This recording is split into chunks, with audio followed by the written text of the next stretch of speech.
बिस्मिल्लाहिर्रहमानिर्रहीम। अस्सलाम वालेकुम। मैं हूं doctor Waris, health care with doctor Waris में खुश आमदीद। नाज़रीन, आज का जो मौजू हमने आपके लिए चुना है वो है हाइपरथायराइडिज़म यानी थायरोटॉक्सिकोसिस। ये भी एक थायराइड डिजीज़ का हिस्सा है जिसमें गिलहड़ यानी गोइटर ज़्यादा बढ़ जाता है और इसमें जो हम प्रेजेंट हम करता है पेशेंट, वो आता है कि मेरा वज़न लूज़ हो गया है। तो मैं आपको ये बताऊं तो इसमें ये थोड़ा मौजू से हटके है, लेकिन मैं इसकी वजूहात बताऊं तो जब किसी बंदे का कोई वज़न कम हो जाता है उसकी बहुत सारी वजूहात में से एक ये भी है। लेकिन ये से पहले कि कभी कोई किसी को हेपेटाइटिस हो गया, हेपेटाइटिस बी सी हो गई, उसका भी वज़न लूज़ हो जाता है। शुगर हो गई, उसका वज़न लूज़ हो जाता है। कोई कम खाता है किसी की वजह से या बहुत सारी डाइटिंग कर लेता है, स्टारवेशन, कोई फाके की कंडीशन में आ गया, उसका भी वज़न लूज़ हो जाता है। और शुगर हो गई, उसका भी वज़न लूज़ हो जाता है।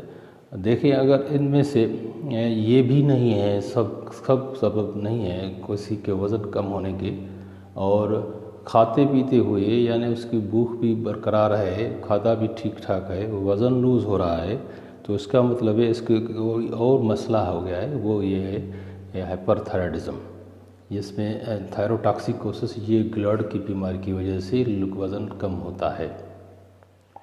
तो पेशेंट हमें जो प्रेजेंट करता है वो इसी सिम्टम से आता है, तो फिर हम उसकी टेस्ट करवाते हैं तो उसमें पता लगता है कि ये इसको थायरोटॉक्सिकोसिस हो गया है, यानी इसकी ट्रीटमेंट के लिए। जैसा कि हमारा जब चैनल है ही हेल्थ केयर के बारे में, तो आपको अगर इस तरह का कोई कंडीशन महसूस हो और ये सारी बीमारी जैसे मैंने आपको बताया, हेपेटाइटिस भी नहीं है, शुगर भी नहीं है, इसकी किसी कोई भूख भी ज़्यादा कम नहीं लग रही, उसकी वजह से भी नहीं है, किसी फाके के कंडीशन में भी नहीं है, तो फिर भी वज़न लूज़ हो रहा है, तो इसका मतलब है आपको थायरोटॉक्सिकोसिस यानी हाइपरथायराइडिज़म हो गया है। तो इसके लिए आपको बहुत सारे किसी मॉलेज के पास जाने की ज़रूरत नहीं होती, कहीं भी किसी भी स्पेशलिस्ट के पास जाना होता है तो आपको ये इसका इलाज बताएगा। मैं आपको ये बताऊं कि ये कैसे प्रेजेंट करता है।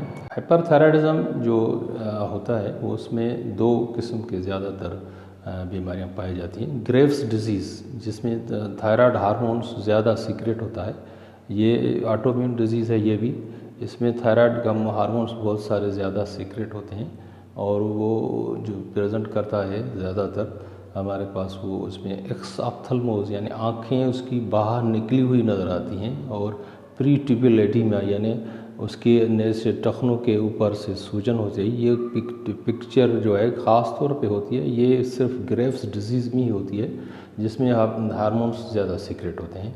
दूसरी होती है multi nodular toxic goiters, adenomas, single solitary nodules, ये भी गले में होते हैं। इससे भी थायराइड हार्मोन ज़्यादा सीक्रेट होते हैं। तो इसकी जो पिक्चर हमें प्रेजेंट करता है पेशेंट, वो ये होती है कि उसको हीट इंटॉलरेंस होती है, यानी गर्मी उसको बहुत ज़्यादा लगती है, वज़न लूज़ हो जाता है, फाइन एंड ट्रेमर्स होता है। जैसे मैं आपको करके दिखाऊंगा, ये देखें, ये इसकी आंगुलियां हिलने लगती हैं जब हम उसको टेस्ट कराते हैं।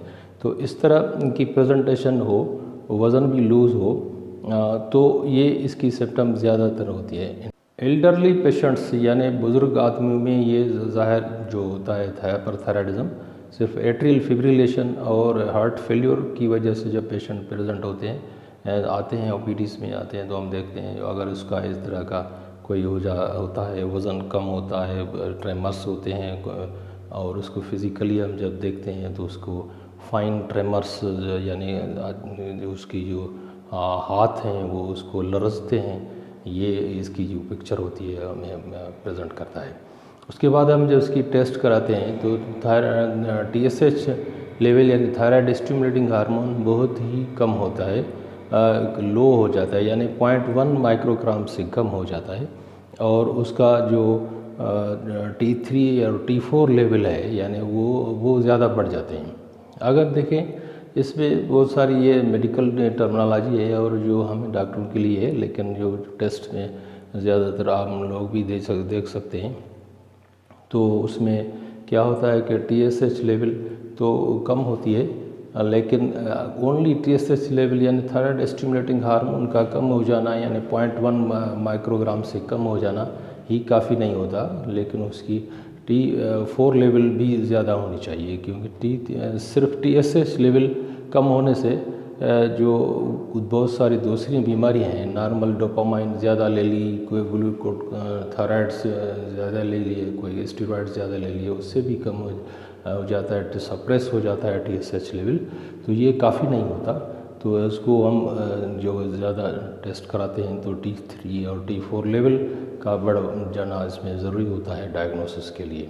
आते हैं हम उसकी ट्रीटमेंट की तरफ। तो इसके 3 तरीके से इलाज होता है। रेडियो एक्टिव आयोडीन से होता है, थायनोनामाइड से होता है, और सब टोटल थायरैक्टेक्टॉमी से होता है। मोस्टली जो ग्रेव्स डिजीज़ है जिसमें आँखें बाहर निकली हुई होती हैं या पेरिटोनियल एडिमा होता है, हम जिसको ग्रेव्स डिजीज़ कहते हैं, उसका इलाज तो रेडियो एक्टिव आयोडीन से होता है, जो एक किस्म का कैप्सूल के सूरत में या कोई लिक्विड में हम उस मरीज़ को पिलाते हैं जब, तो वो जो अंदर थायराइड है, गिलड है, वो उसको अपटेक कर लेता है, तो वहाँ वो जो मादे हैं जो नुकसानकार जरा उसमें जो किल हो जाते हैं।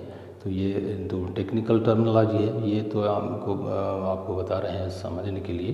ग्रेव्स डिजीज़ जो हाइपरथायराइडिज्म ज़्यादा सीक्रेट करता है, उसका जो मेन और बेहतरीन इलाज है वो रेडियो एक्टिव आयोडीन इंजेक्शन से ही होता है, लेकिन ये प्रेगनेंसी में कंट्राइंडिकेटेड होता है। तो प्रेग्नेंट लेडीज़ को ये हम नहीं पिलाते, क्योंकि ये हज़ार्डस होता है बच्चे के लिए भी और खुद उसकी माँ के लिए भी। तो उसके हम फिर थायराइड प्रोफाइल यूरासिल वगैरह थायनोनामाइड्स में से दवाई देते हैं, क्योंकि प्रेगनेंसी में वो सेफ़ होती है। अब बाकी जो थायराइडाइटिस के ट्रांजिएंट किस्म के होते हैं, उसमें थायनोनामाइड्स में कार्बामेज़ोल जो प्रोडक्ट है वो जो बॉडी में जाके कन्वर्ट होता है मेथामेज़ोल में, तो वो ये एक्टिव फार्म होता है, जो हम इसको तकरीबन 6 माह से 2 साल तक खिलाते हैं पेशेंट को, जब तक वो यूथायराइड यानी नॉर्मल लेवल पे उसका थायराइड हार्मोन्स ना आ जाएं, तब तक हम उसको खिलाते रहते हैं।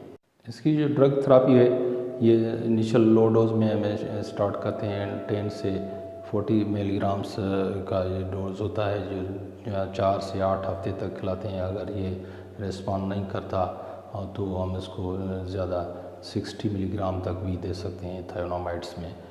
अगर ये हमारी रेडियो एक्टिव आयोडीन थेरापी और ये थायनोनामाइड थेरापी दोनों फेल हो जाती हैं, तो फिर सब टोटल थायरैक्टेक्टॉमी यानी उसको गोइटर्स को मुकम्मल तौर पे निकाल दिया जाता है, तो इसका इलाज हो जाता है, बंदा नॉर्मल लाइफ गुजारता है। ये मेरी वीडियो इंग्लिश में भी है, और मैं इससे पहले भी हाइपोथायराइडिज्म पे के वीडियो बना चुका हूँ, वो भी देखिए। तब तक अपना ख्याल रखिएगा। अल्लाह हाफ़िज़।